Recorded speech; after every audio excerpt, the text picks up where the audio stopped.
혹시 이런 생각 해보셨나요? 왜 나에게 이런 일이? 왜 나에게 이런 일이? 김준곤 박사님이 쓴 책이 와임이라는 제목이 우리나라 말로 번역하면 왜 나에게 이런 일이? 라고 한마디로 번역할 수가 있거든요.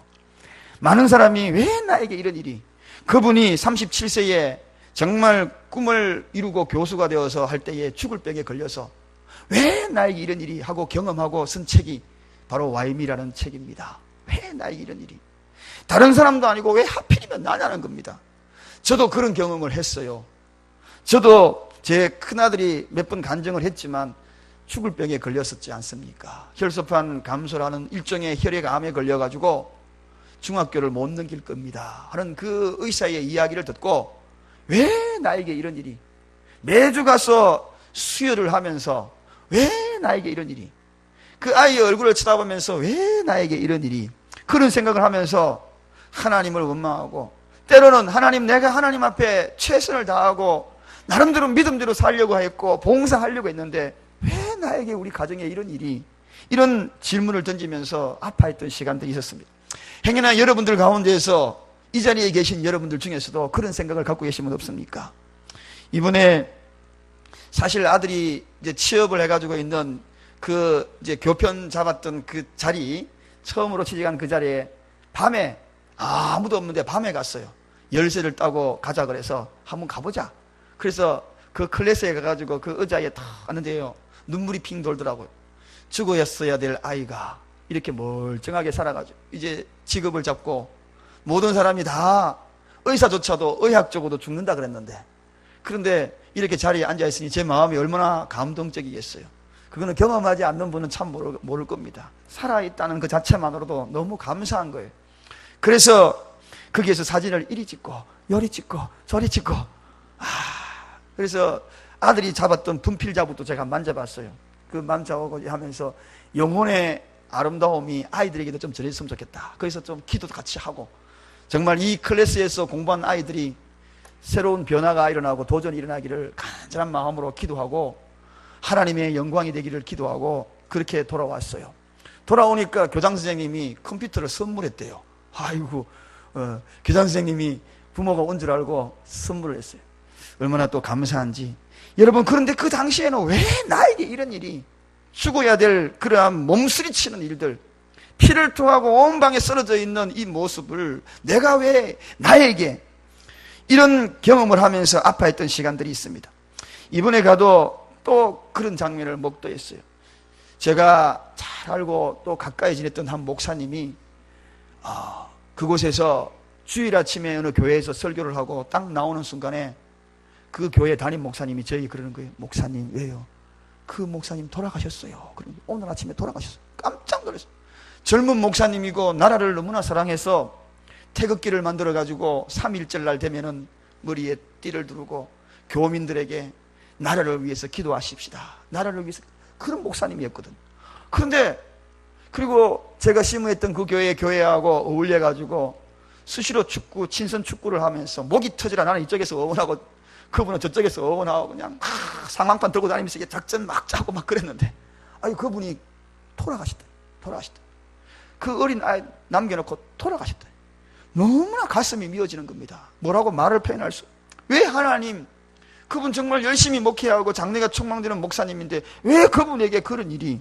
이러면서 저 혼자요, 정말 우울한 시간들을 보냈습니다. 어떤 분이 그래요. 왜 내 인생에 자꾸 일이 안 되어도 이만큼 안 될 수가 있을까? 평탄한 길 좀 원하는데 요즘같이 벚꽃잎이 막 떨어지는 그때에 그 위로 걸어도 콧노래 부르면서 걸어야 되는데 그 위에 걸어도 마치 가시밭길 위를 걷는 듯한 느낌. 왜 나에게 이런 일이? 여러분, 오늘 이 가운데에 좀 돈 걱정 안 하고 살고 싶지요? 자식 걱정 좀 안 하고 살고 싶지요? 사업 걱정 좀 안 하고 살고 싶지요? 뭔가 좀 걱정 안 하고 살고 싶은데 맨날 걱정할 일이 생기나니 얼마나 힘들겠어요. 그래서 돌아오면서 여러분들에게 특별한 하나님의 위로의 말씀이 좀 필요하겠다. 위로의 말씀, 눈빛조차도 그리운 얼굴들에게 위로의 말씀. 오늘 이 시간에 하나님의 위로의 메시지가 여러분의 마음을 적시기를 주님의 이름으로 축원합니다. 이런 엄청난 일을 당했던 욥이라는 사람이 있었어요. 이 욥도 정말 오늘 오죽하면은 이 욥에게 닥친 이 환난은 말로 표현할 수 없어요. 자식도 재산도 가족도 다 잃어버렸어. 그 가운데에서 그가 외쳤던 것이 뭡니까? 하나님, 내가 모태에서 벌거벗고 나왔는데 나를 벌거벗고 돌아간들 내가 무슨 후회가 있겠습니까? 주시니도 하나님이시오 취하시니도 하나님이시니 내가 오히려 하나님을 찬양하리라. 이런 고백을 합니다. 여러분, 힘들거들랑 이래도 안 되고 저러거들랑 안 되거들랑 오히려 하나님을 찬양하시길 바랍니다. 그것밖에 더 있겠어요? 다 잃고 다 무너지고 내 곁을 다 떠나가고 그 다음에 남는 게 뭐겠습니까? 무엇을 우리가 견딥니까? 무슨 힘으로 견디겠어요? 오늘 이 욥을 바라보면서 그럼에도 불구하고 오늘 이 욥은 하나님을 찬양하겠다. 하나님만 바라보면서 찬양하겠다. 뭔가 거기에 비밀이 있지 않겠습니까? 뭔가 거기에 비밀이 있지 않겠습니까? 위로받고 힘을 얻을 수 있는 비밀이 그 속에 있기에 그런 가운데에서도 하나님을 찬양한 것이 아니겠느냐는 이야기입니다. 여러분, 오늘 이 자리에 그런 마음으로 이 자리에 앉아 계신 여러분, 오히려 하나님을 찬양하는 마음을 가지시기를 주님의 이름으로 축원합니다. 그런 찬양을 하면서도 그냥 찬양을 했습니까? 오늘 첫째 그가 찬양하는 방법은 하나님만 바라보고 찬양했다. 하나님만. 문제를 바라보고 찬양한 것이 아닙니다. 하나님만 바라봤다는 겁니다. 더 이상 이해할 수 없습니다. 이 상황을 무슨 수로 이해하겠습니까? 10명 있는 자식 다 죽었죠. 재산 다 날라갔죠. 자기 아내는 저주하고 도망가 버렸죠. 친구들이 와가지고 정죄하고 떠나가 버리죠. 남는 건 뭐가 있겠습니까? 여러분, 깨진 그릇 보고 자꾸 한탄만 하지 마시고 남아있는 것이 하나가 있다면 하나님만 바라보시기 바랍니다. 그게 위로받는 길입니다. 그게 이기는 길입니다. 저도 물질 다 잃었어요. 계속 그 수여를 아이에게 하니까 뭐 물질 남는 것이 있겠습니까? 전세금 융자받고 갖고 있는 통장 다 날리고 이제는 정말 할 때까지 다 더 이상 방법이 없어요. 그때 할 수 있는 게 뭐겠어요? 어느 날 큰 처남이 결혼을 한대요. 그런 와중에 결혼한다니까 집안의 경사잖아요, 결혼은. 근데 제 마음에는 얼마나 무겁겠습니까? 사형 선고 받은 애가 이제는 죽는다는데 그 이야기를 듣고 일주일마다 수혈을 하고 다니는데 제 마음이 기쁘겠어요? 결혼한다는데 겉으로는 웃어주지만 속으로는 쉴 수밖에 없지요. 그냥 하지만 마음속으로는 웃을 수가 없는 겁니다. 그런데 축가할 사람이 없대요. 축가할 사람이. 그래서 문득 떠올라서 그러면은 저놈을 한번 축가시켜볼까? 이 어린애에게 야, 네가 축가하자. 삼촌이 결혼하는데 네가 축하해라. 축가를 한번 불러봐라. 아빠 축가 뭐 하지? 제가 주만 바라볼지라 그 찬양을 제가 그거 네가 한번 축가해볼래? 그래서 가르쳤어요. 그 암송에서 불러야 하잖아요. 피아노하고 박자를 못 맞추니까 그저 무반주로 불러야 하잖아요. 그래서 하나님의 사랑을 사모하는 자 쭉 가르치면서 주만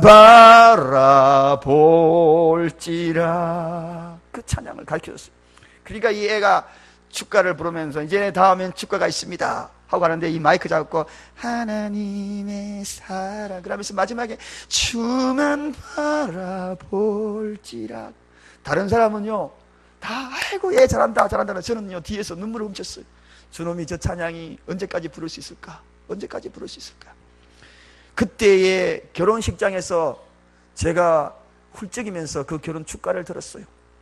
그런데 이번에 가가지고 그 아이의 그 모습을 지켜보면서 이제 장성하는 데까지 자라가지고 지금까지 멀쩡하니 제가 얼마나 감사했겠습니까? 주만 바라볼지라. 여러분 주만 바라보시길 바랍니다. 살 길입니다. 이래도 안 되고 저래도 안 되고 다 죽고 없어지고 무너지고 빼앗기고 떠나가고 남는 게 뭡니까? 남는 것은 오직 하늘이 뚫려 있습니다. 할렐루야. 하늘이 뚫려 있다는 그 이유는 주만 바라보라는 이야기입니다. 그럴 때 우리가 해야 될 일은 뭘까요? 주님을 찬양하는 거. 그거밖에 더 있겠습니까? 그거밖에? 작은 문제 하나만 부딪혀도 못 살겠다 죽겠다 넘어지지 마셔요. 하늘이 열려 있습니다. 주만 바라볼 수 있는 통로가 열려 있다는 것입니다. 욥은 오늘 일편단심이에요. 끝까지 주만 바라보겠다는 것입니다. 사랑하는 여러분, 저는 오늘 이 말씀을 꼭 외치고 싶습니다. 많은 사람들은 어떤 목표를 향하여서 달려가요. 꿈을 향하여 달려가고 있습니다. 어떤 학생은 시험을 앞에 두고 고민을 하다가 시험 치고 난 다음에 떨어졌구나. 여러분 떨어질 수 있어요. 떨어진 게 죄가 아니에요. 여러분 사업을 목표를 두고 목적을 앞에 두고 했는데 그 사업의 목표를 못 이루었어. 못 이룬 것이 죄가 아닙니다, 여러분. 그것으로 너무 실망하지 마세요. 그럼 뭐가 죄입니까? 그런 환경 속에서도 주를 바라보지 않는 것이 죄라는 것입니다. 그런 환경 속에서도 하나님은 바로 하나님을 찬양하게 만든 이 인간의 본연은 그런 환경 속에서도 주를 바라보라는 것, 바라보지 않는 것이 죄라는 것입니다. 실패한 것 죄 아니에요. 실망한 것 죄가 아니에요. 누구든지 실패할 수 있어요. 실패할 수 있어요. 우리가 많은 교회의 비전도 앞에 놓고 계획을 하지만 목표를 달성할 수 못할 수도 있습니다. 그것이 죄가 아닙니다. 단지 그런 상황 속에서도 하나님을 바라보지 않는 것이 이게 죄라는 것이죠. 사랑하는 여러분, 절대 위축되지 마시기 바랍니다. 오늘 이 말씀이 위로가 되기를 바랍니다. 주만 바라보면 살 길이 나오는 것입니다. 주만 바라보면 환경이 여러분을 슬프게 하여도 끝까지 주를 바라보는 것. 주만 바라볼지라. 10가지 가운데에서 9가지를 다 잃어버려도 한 가지 남는 것이 있다면, 주님을 바라볼 수 있는 그러한 마음만 있다면 다시 일어서게 될 줄로 믿습니다. 이게 욥의 이야기입니다. 이게 우리 사랑교회의 이야기일 줄로 믿습니다.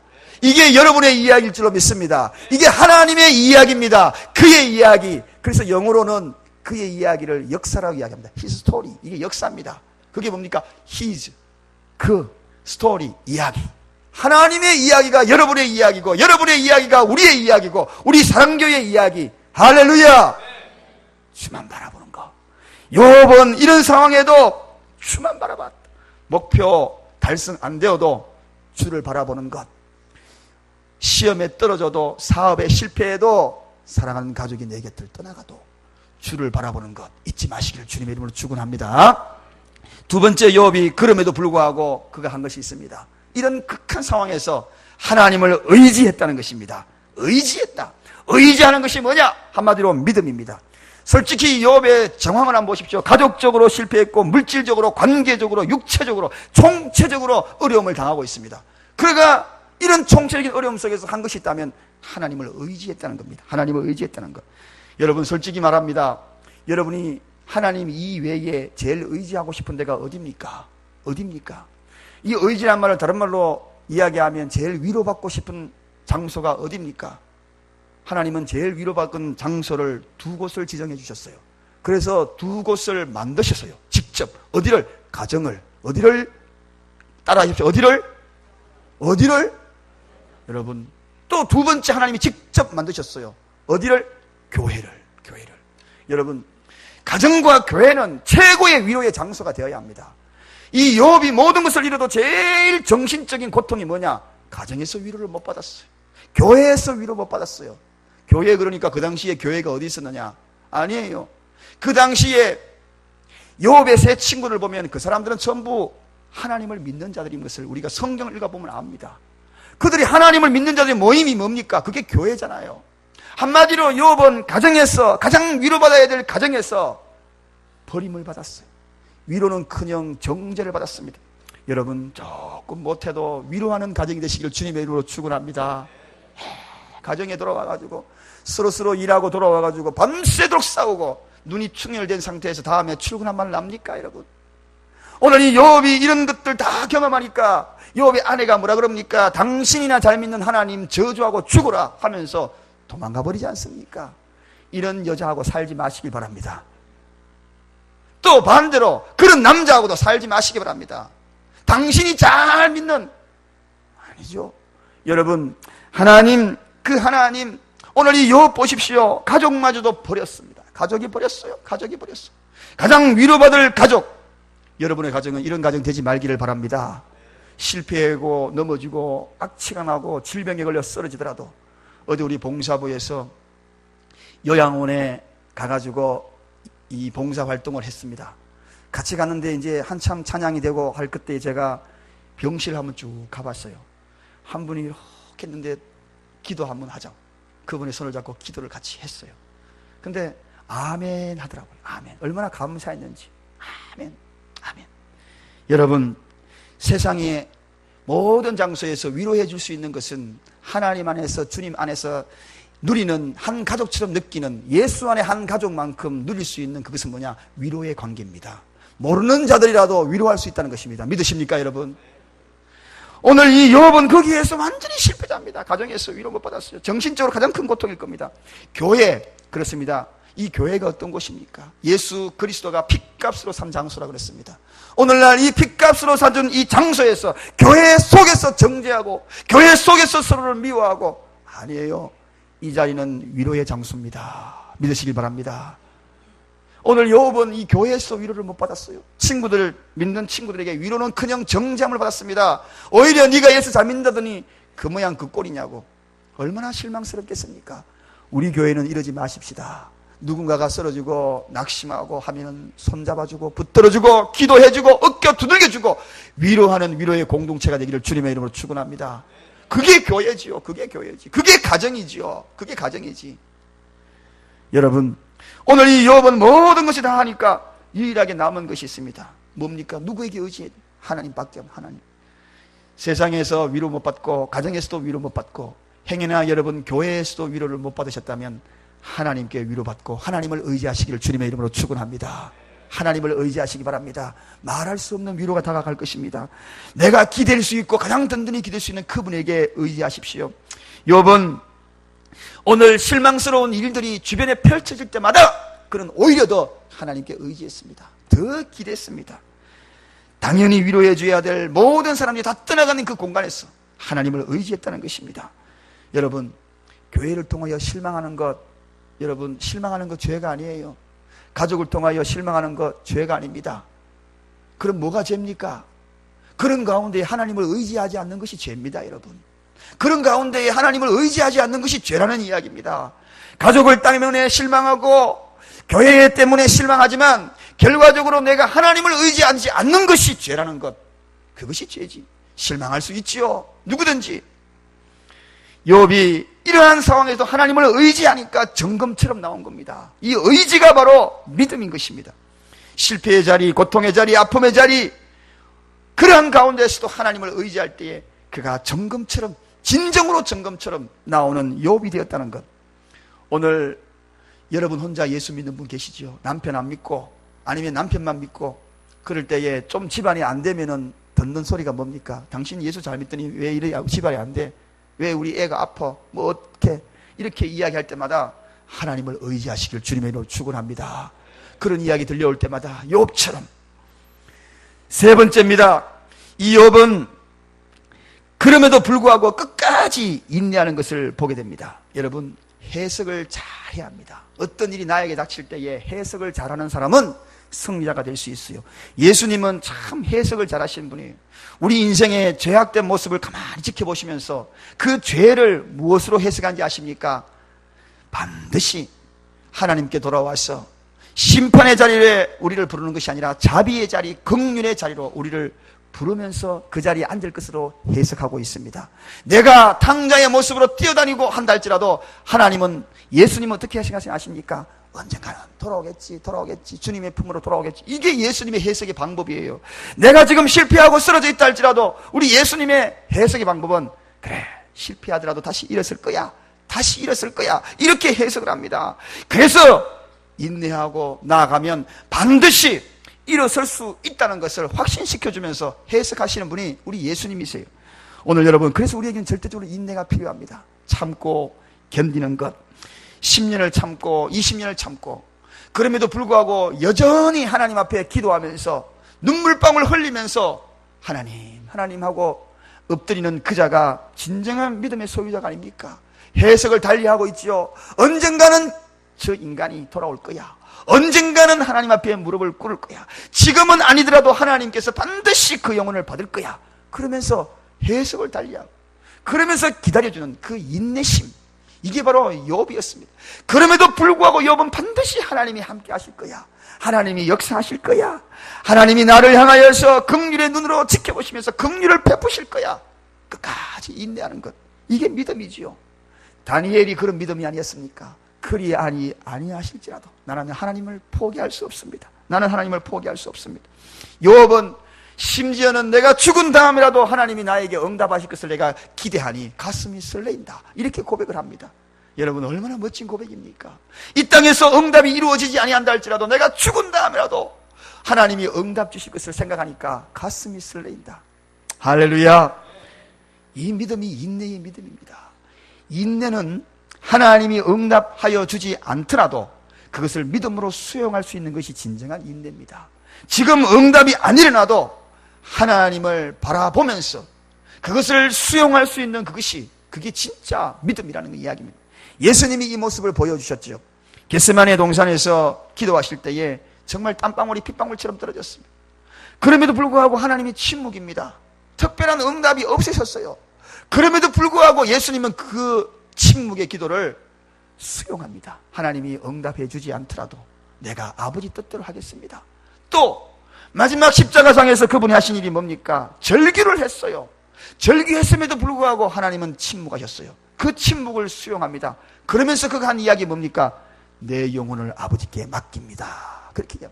여러분, 얼마나 우리가 본받아야 할 점입니까? 하나님이 침묵해도 우리가 맡길 수 있다. 저는 이 대목에서 이런 생각을 했습니다. 여러분, 지금까지 수십 년간 기도 제목 붙들고 오신 분 계시지요? 특별히 구원 문제 놓고, 아니면은 사업 문제, 직장 문제, 학업 문제 놓고 아파하고 힘들어하고 몸서리치도록 기도해도 특별하게 그 기도에 응답이 없을 때 여러분 마지막에 할 수 있는 일이 뭡니까? 그때 오늘 예수님이 그 모습을 가르쳐 주셨어요. 내 영혼을 아버지께 맡깁니다. 그것은 이 문제를 아버지께 맡깁니다. 그게 결론입니다. 지금 쥐고 있는 이 모든 것들을 하나님 앞에 맡길 때에 내 남편의 문제도 맡깁니다. 내 자녀의 문제도 맡깁니다. 내 사업의 문제도 맡깁니다. 사랑하는 여러분, 이 대목이 또 한 사람이 빨리 깨달은 사람이 있었어요. 오른편에 있는 강도였습니다. 오른편에 예수님, 우편에서 마지막 순간 죽어가는 이 강도가 예수님에게, 주님, 나도 주님께 맡깁니다. 그 이야기를 합니다. 그때 예수님이 하신 말씀이 뭡니까? 너는 오늘 나와 함께 낙원에 있으리라. 할렐루야. 맡기면 내 마음이 낙원이 되는 것입니다. 오늘 인내의 마지막 꽃은 뭐냐? 하나님의 침묵, 응답의 침묵이 있다 할지라도 맡깁니다. 여기가 인내의 꽃입니다. 직장 다니는 사람의 마지막 단계의 꽃은 뭡니까? 사장님 되는 것이지요. 사장님 되는 그러한 마지막 인내의 꽃은 맡기는 기도. 인내하고 급박한 그런 상황에 마지막에 주님 내가 맡깁니다. 여러분, 기도의 꽃이 뭔지 아십니까? 특급 기도. 이 특급 기도를 드릴 줄 아는 사람이 진짜 참된 하나님의 은혜를 경험할 수 있어요. 그래서 오늘 그 대한항공 거기에 아는 직원이요, 이렇게 딱 들고 있어가지고 저를 안내해 주는 거예요. 깜짝 놀랐어요.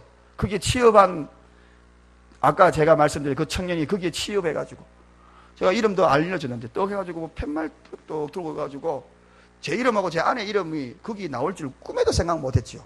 딱 가니까 어떤 분이 들고 있어요, 피켓을. 그게 뭐고 보니까 아이고 자기들이 안내하겠대, 이리 따라오래요. 왜 그러냐 그러니까 아이고 미리 거기에 직원이 이야기했대요. 이리 따라오래요. 술술술 따라가니까요, 아이고 알아서 척척척 해주더라고요. 특급 대우 받았지요.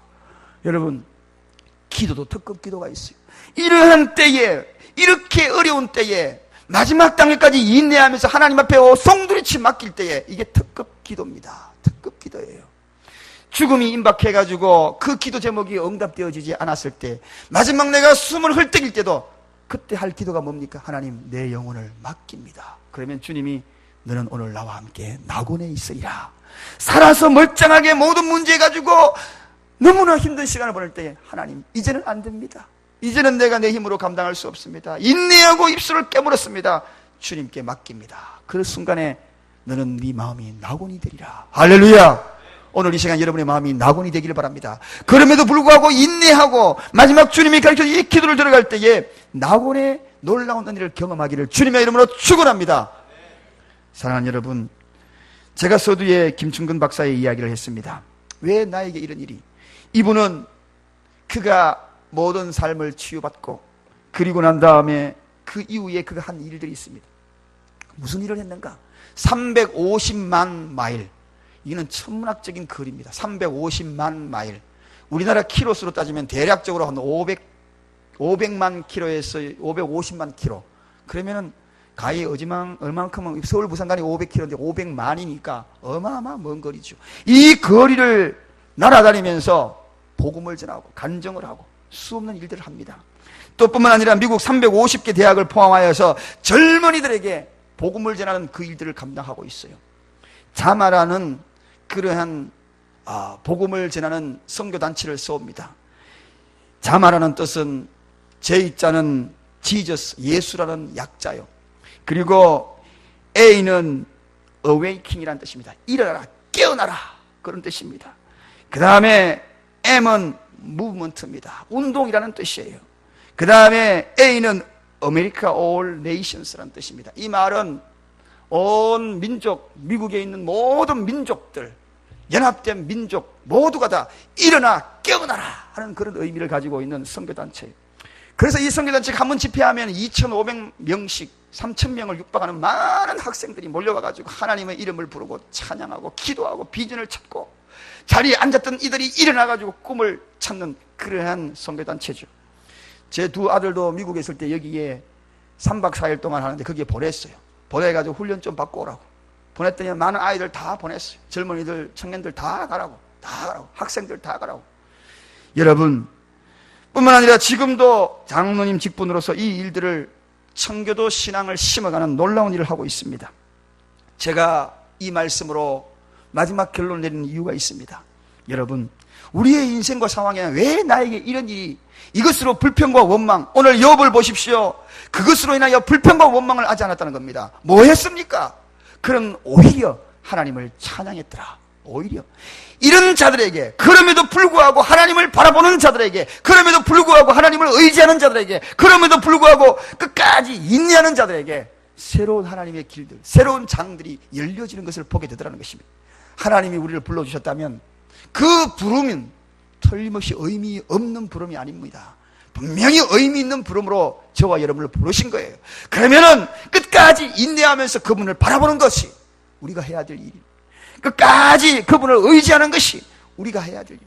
그럼에도 불구하고 끝까지 인내하면서 일어나는 것이 우리가 해야 될 일입니다. 오늘 저는 말씀을 정리합니다.